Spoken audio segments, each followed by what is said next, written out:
اعوذ باللہ من الشیطان الرجیم بسم اللہ الرحمن الرحیم انما حرم علیکم المیتۃ والدم ولحم الخنزیر وما أهل لغیر اللہ فمن اضطر غیر باغ ولا عاد فلا اثم علیہ ان اللہ غفور رحیم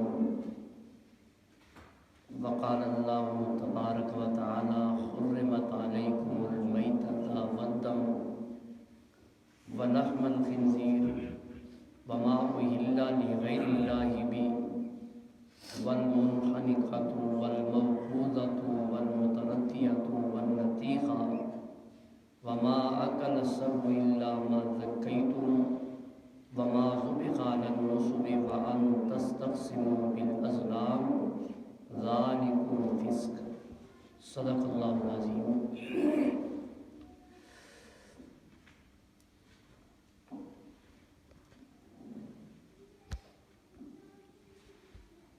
شرک اعتقادی کی 4 قسموں کا ذکر ہوا۔ عقیدے کے اندر 4 طرح کے مشرک ہوا کرتے ہیں۔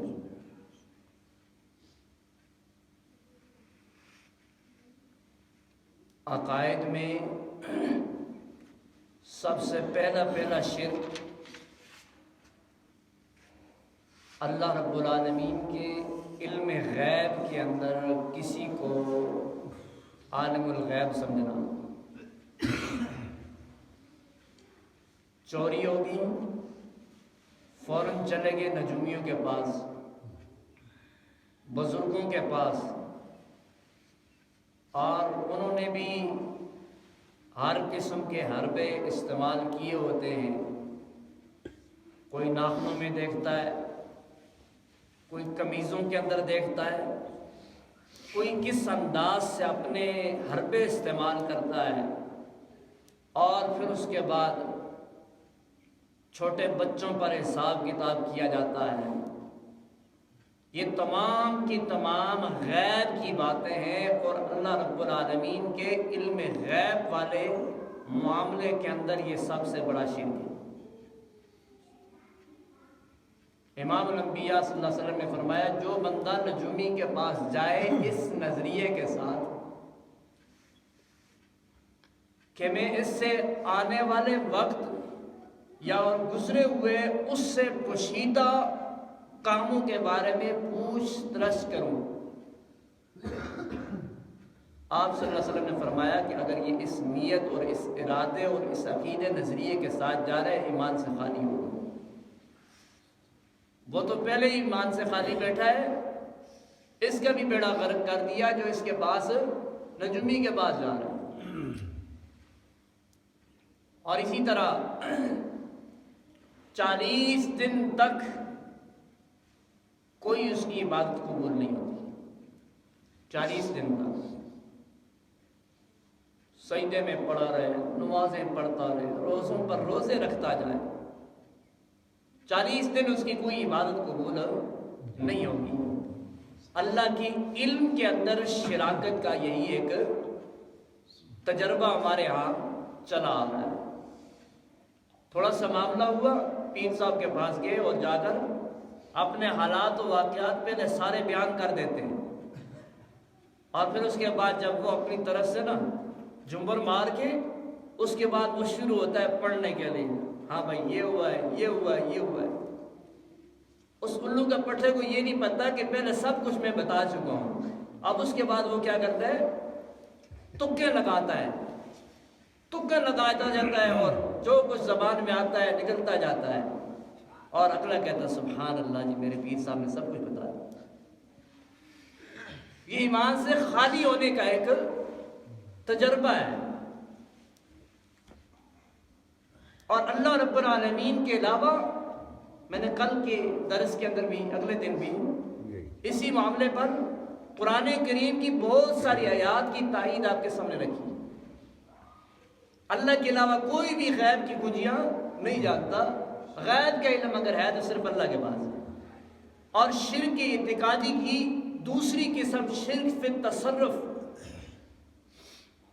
اللہ کے کاموں میں سے کام کروا دینا، اللہ کے اختیارات میں ہاتھ مارنا. اب اس کی مثال یوں لیں، دنیا کا کوئی وکیل ہو یا پٹواری ہو یا دنیا میں کوئی بھی افیسر ہو، کسی محکمہ کا افیسر ہے اور اس محکمے کے تمام تر کاغذات اس کے پاس موجود ہوں. بہت دور کی بات کر چکا ہوں. چھوٹی سی مثال آپ کے سامنے، یہ موبائل ہے. کیا ہے جی؟ موبائل. اس کے اندر میں نے پاس ورڈ لگایا ہوا ہے. اس پاس ورڈ کا لگانے کا مقصد کیا ہے کہ تاکہ میرے اس معاملات کے اندر دوسرا کوئی دخل اندازی میری اجازت کے بغیر نہ کرے. چھوٹا سا تیرا موبائل ہے، تو اس پر تمام تر اختیارات جمائے رکھا ہے. اللہ نے ساری کائنات کو پیدا کیا ہے، اللہ نے ساری کل کائنات کو پیدا کیا ہے. اللہ نے فرما دیا میرے اختیارات میں کسی کا تصرف نہیں. اگر تو اپنا پاس ورڈ لگا سکتا ہے تو کیا رب ذوالجلال کا پاس ورڈ اتنا کم ہے کہ تیرے پاس ورڈ سے بھی اس کا زیادہ کام نہ ہو؟ مالک کائنات نے کلام مقدس کے اندر فرما دیا، اللہ تبارک و تعالیٰ کے کاموں کے اندر، اللہ کے تصرفات میں، اللہ کے اختیارات میں کسی کا کوئی دخل نہیں ہے. اللہ اس معاملے کے اندر بھی تمام کائنات سے الگ اور تھلگ ہے. جو لوگ جا کر کے بزرگوں سے کہتے ہیں کہ جی بزرگوں ہمیں اولادیں دو، ہم تو سمجھتے ہیں نا جی ہم نے کیونکہ آنکھ کھولی ہی الحمدللہ موحدین میں ہے، توحید پرست لوگوں میں. اور پھر ہم سوچتے ہیں کہ یہ بیان کرنے کا مقصد کیا ہے؟ مقصد یہ ہے تاکہ ہماری آنے والی نسلوں کے اندر بھی یہی دین قائم اور دائم رہے، شرکیہ عقائد و نظریات نہ آئیں. جہاں کہیں بھی ہوا چل رہی ہو اس ہوا کو وہیں پہ بند کیا جائے، عقائد و نظریات کے اندر پختگی کی جائے. اولادیں نہیں ہیں، اللہ سے مانگو. در در جا کر کے ٹھوکریں کھانا. اور پیچھے خبر ایک لگی، ویسے میرا موڈ نہیں ہوتا خبریں بیان کرنا، خبر چھپی کہ پیر صاحب فوت ہو گئے اور اوپر لکھا ہوا تھا ہزاروں کو اولادیں دینے والا خود بے اولاد دنیا سے رخصت ہو گیا. ہزاروں کو اولادیں دینے والا خود بے اولاد دنیا سے چلا گیا. اب یہ دیکھ، خبر لگانے والا بھی اتنا جاہل ہے، کیا کہہ رہا ہے کہ ہزاروں کو اولادیں دینے والا. اولادیں دینے والا کون ہے؟ اللہ رب العالمین کے علاوہ کسی کے اندر یہ اختیارات و تصرفات نہیں. اور تیسری چیز ہے شرک فی الدعا. اس میں ہم موحد لوگ بھی نا اس گناہ کے اندر اور اس شرک کے اندر ملوث ہیں. دعا کرتے ہیں، دعا کے اندر صدقہ، فلاں کے صدقے، فلاں کے طفیل. اب جب میں یہ بات کرتا ہوں تو بعض لوگ کہتے ہیں یہ کیا جی صدقہ اور وسیلہ واسطہ ہاڑا نبی کا بھی نہ دے. پورا قرآن گواہ ہے. میں نے کل جمعہ کے اندر بھی ذکر کیا، فضیلت کا اعتبار یا قرآن ہوگا یا حدیث ہوگا. کسی کو بھی فضیلت مل جائے، فضیلت کا معیار یا قرآن ہوگا یا حدیث ہوگی. پورا قرآن دیکھ لیجئے، انبیاء کرام پر مصائب آئے، انبیاء کرام پر مشکلات آئیں، انبیاء کرام کے اوپر طرح طرح کے امتحانات آئے. ان امتحانات میں، ان مصائب میں، ان پریشانیوں میں کسی نبی نے اپنے سے پہلے نبی کا واسطہ اپنی دعا میں دیا ہو تو دکھائیں. ذخیرہ حدیث، کسی صحیح حدیث ضعیف کا میں نہیں کہتا، صحیح حدیث کے اندر کہیں بھی یہ ذکر نہیں آتا کہ کسی صحابی نے رسول اللہ صلی اللہ علیہ وسلم کا واسطہ دیا ہو، وسیلہ دیا ہو، یا آپ صلی اللہ تعالی علیہ وسلم سے پہلے 1,24,000 کم و بیش انبیاء کرام کا کسی نے اپنے دعا میں واسطہ وسیلہ دیا ہو دکھا نہیں۔ آج ہماری دعائی اس وقت تک مکمل نہیں ہوتی جب تک ہم یہ نہ کہیں فلاں کے صدقے یہ کر دے، فلاں کے وسیلے سے یہ کر دے۔ اللہ کہتا ہے میرے 99 نام ہیں، ان ناموں کا وسیلہ دو۔ وَلِلَّهِ الْأَسْمَاءُ الْحُسْنَى فَادْعُوهُ بِهَا وَذَرُوا الَّذِينَ يُلْحِدُونَ فِي أَسْمَائِهِ۔ اللہ خود فرما رہا ہے کہ میرے ناموں کے ذریعے سے وسیلہ دو، وسیلہ تلاش کرو میرے ناموں کو۔ بہرحال یہ الگ عنوان ہے کہ وسیلے کی 6 قسمیں ہیں، اور وہ 6 کی 6 جائز قسمیں کون سی ہیں وہ ایک الگ عنوان ہے۔ اللہ رب العالمین نے کلام مقدس کے اندر کلام مقدس کو سمجھانے میں جو مسئلہ توحید خاص عنوان تھا، اس عنوان کے سمجھانے میں شرک کی جو 4 اقسام اللہ نے کلام مقدس کے اندر ذکر فرمائی ہے، ان میں شرک فی دعا بھی ہے، کیونکہ دعا ہی عبادت ہے۔ الدعاء والعبادہ، دعا عبادت ہے، اور عبادت کے لائق کون ہے؟ آسان سی بات ہے۔ ہم نے نماز میں اقرار کیا ایاک نعبد و ایاک نستعین، یہ کسی اور طرف نہ لے کر جانا۔ ایاک نعبد و ایاک نستعین، الہی ہم تیری ہی عبادت کرتے اور تجھ ہی سے مدد طلب۔ اب ہم قرآن میں اور نماز میں یہ پڑھ رہے ہیں، ایاک نعبد و ایاک نستعین کا اقرار کرنے کے باوجود اگر ہم پھر بھی دعا و پکار اگر کسی غیر کے سامنے کریں تو یہ پھر ہماری اللہ رب العالمین کے ساتھ بدنیتی ہے۔ ایاک نعبد و ایاک نستعین اگر ہم نے کہہ دیا تو اب ہم کہہ رہے ہیں، اقرار کر رہے ہیں اللہ عبادت بھی تیری کریں، دعا بھی عبادت ہے، دعا بھی عبادت ہے۔ الدعاء مخ العبادہ، حدیث بعد میں الدعاء والعبادہ، الدعاء مخ العبادہ، دعا ہی عبادت ہے اور دعا عبادت کی مغز ہے، دونوں حدیث ہیں۔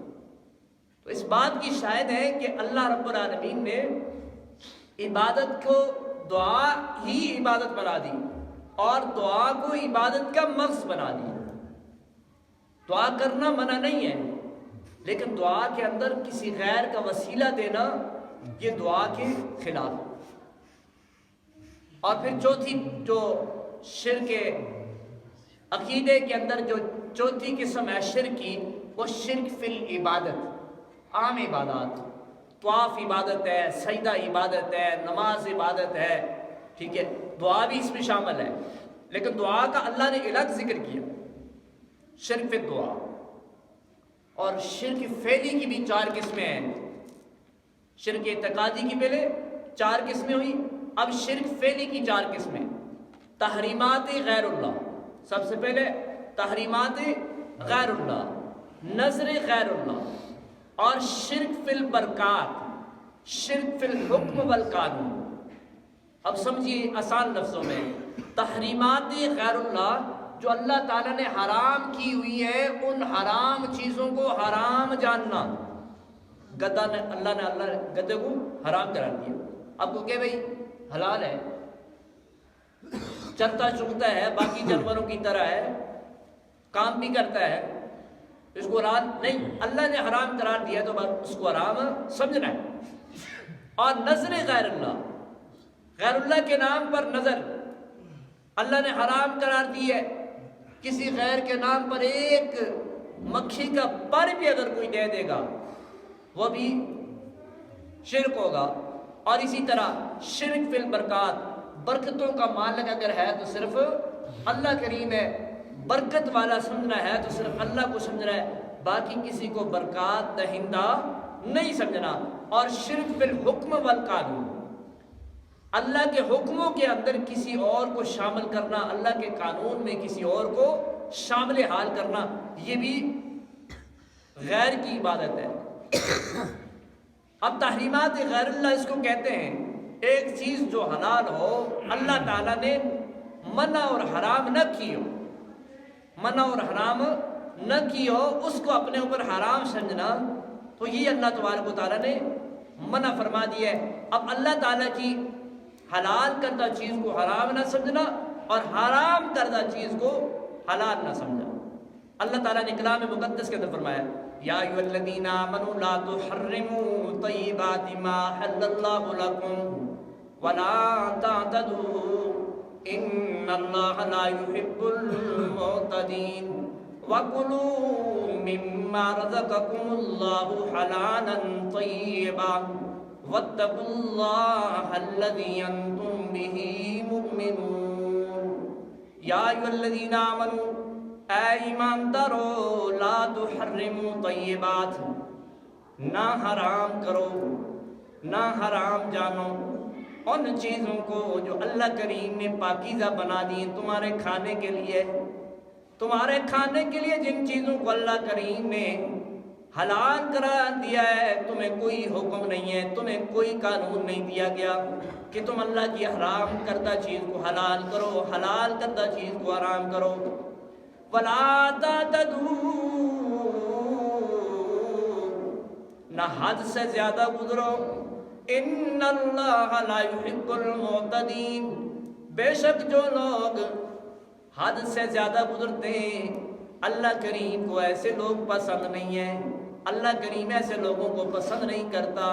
وَكُلُوا، اور کھاؤ، مِمَّا رَزَقَكُمُ اللَّهُ حَلَالًا طَيِّبًا، جو اللہ کریم نے تمہارے لیے پاکیزہ رزق بنا رکھے، جن چیزوں کو اللہ کریم نے تمہارے لیے پاکیزہ بنا دیا ہے ان پاکیزہ چیزوں کو تم استعمال کرو۔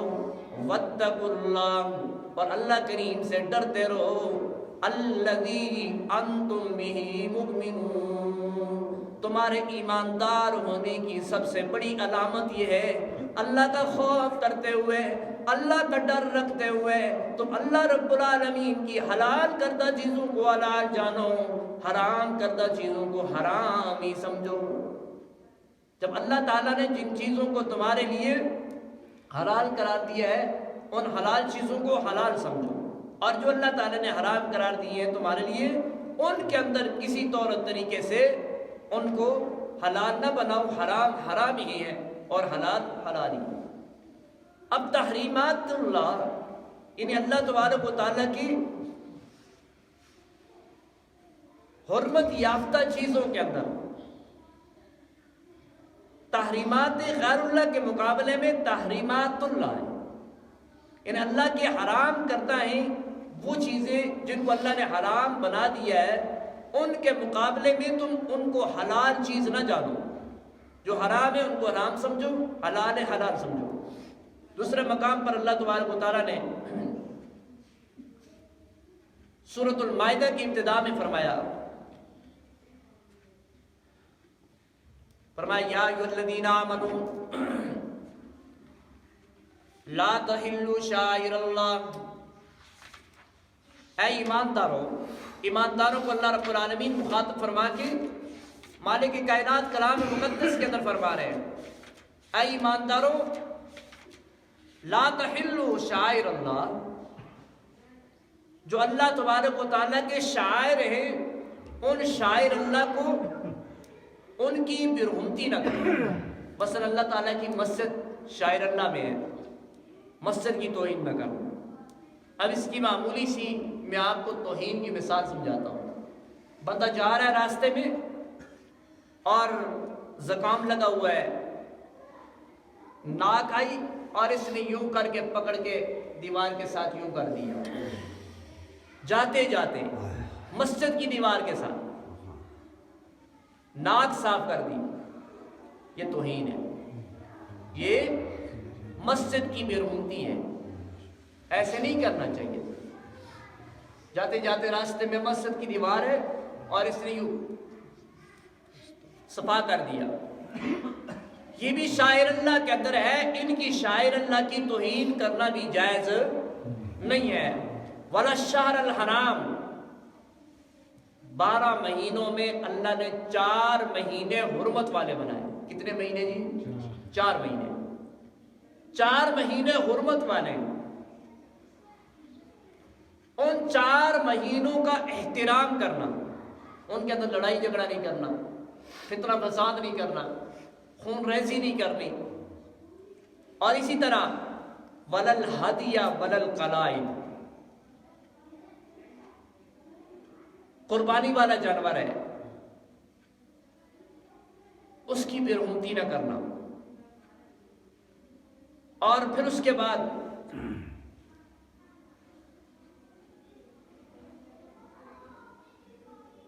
ان لوگوں کو تنگ نہ کرنا جو لوگ اپنے اللہ کی رضا کے لیے فضل تلاش کرنے والے. وَلَا آمِنًا بَيْتَ الْحَرَامِ. پھر آگے اللہ رب العالمین فرما رہے ہیں وَإِذَا خَلَلْتُمْ فَاسْتَادُوا، جب تم احرام کھول دو تو شکار کر سکتے ہو. اب احرام کی حالت میں شکار کرنا یہ بھی منع ہے، شاعر اللہ میں ہے. اور وَلَا يَجْرِمَنَّكُمْ شَنَآنُ قَوْمٍ أَن صَدُّوكُمْ عَنِ الْمَسْجِدِ الْحَرَامِ. اگر کسی قوم نے تمہیں مسجد حرام سے روک دیا ہے، مثلا کورونا کے دوران کورونا آیا، حج پر پابندی ہوگی، اس طرح کے کوئی بھی حالات بن جائے، مسجد حرام سے روک دیا جائے تو انتا تدو، پھر تم زیادتی نہ کرو. کیا مطلب؟ نہیں کہ ہم لڑ کر جائیں گے، نہیں، رک جاؤ بھائی. کیوں کہ اس سے تمہیں نہ تمہارا یہ مقصود حل ہو سکتا ہے اور نہ تمہارا معاملہ حل ہو سکتا ہے. لہذا اس میں کیا کرے؟ صبر ہی کر لیں، رک جائے. وَتَعَاوَنُوا عَلَى الْبِرِّ وَالتَّقْوَىٰ. پھر نیکی کے معاملے میں، تقوی کے معاملے میں تعاون کرو ایک دوسرے کا. وَلَا تَعَاوَنُوا عَلَى الْإِثْمِ وَالْعُدْوَانِ. ہاں یہ بات بھی یاد رکھو، گناہ والے معاملے میں کسی کی معاونت کرنے کی تمہیں اجازت. کیا مطلب؟ تعاونوا علی البر والتقویٰ، تعاون کرو نیکی کے معاملے میں، تقوی کے معاملے میں، اور گناہ والے معاملے کے اندر تعاون نہ کرو. اب اس کی مثال یوں سمجھے، ایک بندہ شادی کروا رہا ہے اپنے بچوں کی، بچے کی شادی ہے، اور کیا کر رہا ہے؟ باجے والوں کو بلا رہا ہے، باجیوں کو بلا رہا ہے، ناچ گانے کیے جا رہے ہیں، اور طرح طرح کے تمام معاملات کیے جاتے ہیں جو شادیوں کے رسم و رواج ہیں. جب ان کی وہ تمام ترتیب کر رہا ہے، اس وقت اس سے پوچھا جاتا ہے ہاں بھائی یہ کیوں کر رہا ہے؟ اور اس لیے کر رہا ہوں تاکہ برادری ناراض ہو. کیا کہتے ہیں جی؟ برادری ناراض ہو. اور اللہ کہہ رہا ہے وَتَعَاوَنُوا عَلَى الْبِرِّ وَالتَّقْوَىٰ وَلَا تَعَاوَنُوا عَلَى الْإِثْمِ وَالْعُدْوَانِ. گناہ والے معاملے میں اپنے برادری والوں کو شریک نہ بناؤ. ایک سوال ہے، کیا اللہ تعالیٰ کی برادری ہے؟ جی بولتا نہیں. اللہ کی برادری ہے؟ نہیں ہے نا. اللہ برادری سے پاک ہے. قُلْ هُوَ اللَّهُ أَحَدٌ اللہ الصمد لم یلد ولم یولد ولم یکن لہ کفوا احد. آج جتنے بھی گناہ کیے جاتے ہیں معاشرے کے اندر، رسم و رواج کیے جاتے ہیں، برادری کی وجہ سے کیا جاتے ہیں. برادری کی وجہ سے کیا جاتا ہے. برادری اتنی اچھی شے ہوا نہ اللہ کی ہوا. برادری اتنی چنگی شے ہوا اللہ کی ہوا. اگر اللہ کی برادری نہیں ہے، اللہ برادری تو پاک ہے نا. اللہ نے ہمیں بھی موقع دیا ہوا ہے کہ تم بھی برادری والوں کے اندر آ کر کے برادری کے گھمنڈ کی وجہ سے، برادری کے تانا زنیوں کی وجہ سے تم گناہوں کے اندر تعاون ولا تعاونوا علی البر والتقویٰ ولا تعاونوا علی الاسم والعدوان. یعنی اس کے گناہ والے معاملے کے اندر زیادتی نہ کرو. تو سب سے پہلے کیا ہے جی؟ شرک فعلی کی 4 اقسام میں تحریمات غیر اللہ، تحریمات غیر اللہ. اور دوسری چیز ہے نظر غیر اللہ، اللہ کے نام کی نظر و نیاز دینا اور غیر اللہ کے نام کی نظر و نیاز دینا. اگر غیر اللہ کے نام کی نظر و نیاز دے گا تو یہ حرام، اللہ کے نام کی نظر و نیاز حلال ہے. اب انشاءاللہ کل کے درس کے اندر ذکر ہوگا کہ اللہ کے نام کی نظر منت جو مانی جائے، وہ نظر منت کن لوگوں کا حق ہے اور کون کون لوگ اس کو استعمال کر سکتے ہیں، کون نہیں کر سکتے، انشاءاللہ اس پر گفتگو ہوگی۔ اللہ تعالیٰ سے دعا فرمائے مالک کائنات ہمیں سننے سنانے سے زیادہ عمل پیرا ہونے کی توفیق نصیب فرمائے۔ ہمارے ایک بہت ہی عظیم شخصیت جرنیل اسلام، داعیے توحید و سنت اور قاطع شرک و بدعت، اور اسی طرح صحابہ کرام کی عملی زندگی کو اپنی زندگی کے اندر لانے والے عظیم لیڈر، عظیم مبلغ، میری مراد حضرت مولانا علامہ مسعود الرحمان عثمانی صاحب ہیں۔ وہ آج کل شام کو دارالعلوم تعلیم القرآن میں ریلی تھی سیدنا صدیق اکبر رضی اللہ تعالیٰ عنہ کی، ان جمعے کے بعد وہاں سے وہ دعا کر کے نکلے، یا اللہ سعادت والی موت، شہادت والی موت نصیب فرما دے۔ جو تھوڑا سا آگے چلے مری روڈ پر شام کو انہیں شہید کر دیا گیا ظالموں نے۔ اللہ تعالیٰ ایسے مبلغین اسلام کی حفاظت فرمائے، قرآن کریم کے جو بیان کرنے والے اور علماء کرام خاص طور پر ان کے اللہ تعالیٰ حفاظت فرمائے، اور اللہ تعالیٰ حضرت کی تمام دینی خدمات کو اللہ تعالیٰ قبول فرمائے، اور جنہوں نے یہ بے باک سازش کی ہے اللہ تعالیٰ ان تمام کی تمام سازشوں کو ناکام بنا کے اللہ تعالیٰ ایمانداروں کو سلامتی اور جماعت والوں کو اللہ تعالیٰ حوصلہ صبر نصیب فرمائے۔ وما